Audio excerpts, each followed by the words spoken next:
delegation, where I had the pleasure to be the chair of, was comprised by 18 members of parliament, representatives of the Venice Commission and staff who observed the elections in Kosovo in the time span between the 7th and the 10th of February. The 11 observer teams were deployed all over the country, and you will be able to read where exactly, in what locations and cities exactly, in the press paper you will get directly after the press conference outside in paper copies.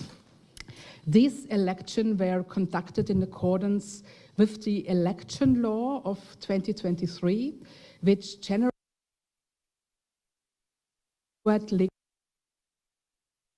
acknowledges that the amendments to the law aim to improve the overall transparency of the electoral process. The lack of clarity regarding the criteria for the participation of party representatives of non-majority communities in local elections commissions of non-majority municipalities needs to be addressed. The new legal framework also strengthens financial oversight of campaigning expenditures, which is a very important step towards European standards.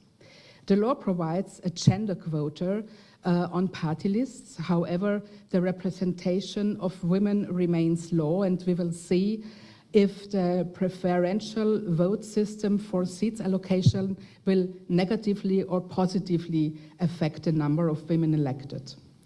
Online hate speech against women has also had a determinal effect on their participation and visibility in this election. Awareness raising in existing tools and possibilities to assist people with special needs should be reinforced. Adequate measures to ensure access for persons with disability or with reduced mobility should also be implemented in all polling stations to guarantee access to the fundamental right to vote for all eligible voters. During its pre-electoral mission a month ago, the delegation noted that the election campaign was generally calm, despite polarization and inflammatory rhetoric reported to the Electoral Complaints and Appeals Panel. Some isolated incidents, including destruction of campaign material and intimidation of candidates, were also documented. The media landscape was characterized by a lack of regulation of social media. Questions arose about the functioning of the Independent Media Commission, transparency of media ownership, and potential impact of disinformation. The ruling party's boycott of 3 prominent television stations was seen as detrimental to public information. The Central Election Commission generally worked well. It had to deal with last-minute challenges arising from public procurement, for example, problems with transportation of election materials abroad, or the quality issues with the ink that was used in the polling stations. The last-minute decision to allow the use of expired Kosovo identification documents also caused some confusion. Training of the electoral administration, which was sometimes perceived as late and insufficient, voter education, and the display of electoral information in the polling stations could be improved. The delayed online publication of the preliminary results was also seen as a shortcoming. The 2023 election law, adopted by a large majority in the Assembly, introduced new modalities for out-of-country voting, allowing diaspora voters, of which there are, many, to cast their ballots abroad not only by mail but also in person, even with expired Kosovo identification documents.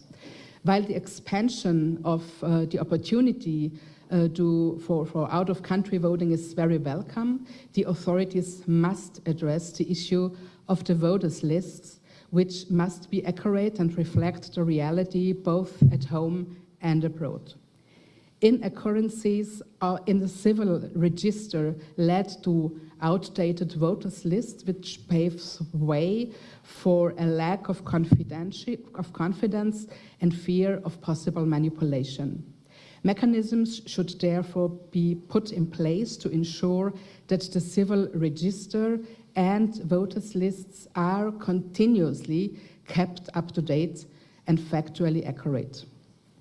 The delegation, to conclude, the delegation's election observation report will be discussed at the PACE April part session, and the Parliamentary Assembly of the Council of Europe, such as the Venice Commission, stand ready to cooperate with a view to further improve the electoral framework of Kosovo.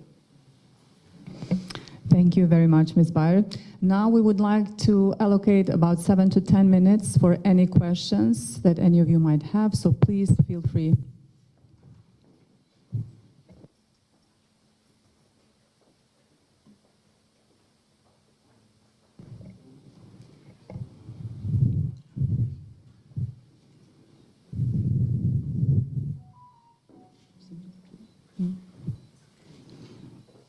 Was the statement that clear? No questions?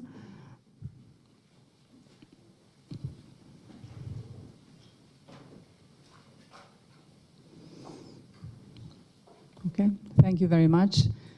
Once again, on behalf of the Parliamentary Assembly of the Council of Europe delegation and the head of the delegation here, Ms. Bayer, thank you very much for coming and reporting about our press conference. Good luck with everything in the days ahead.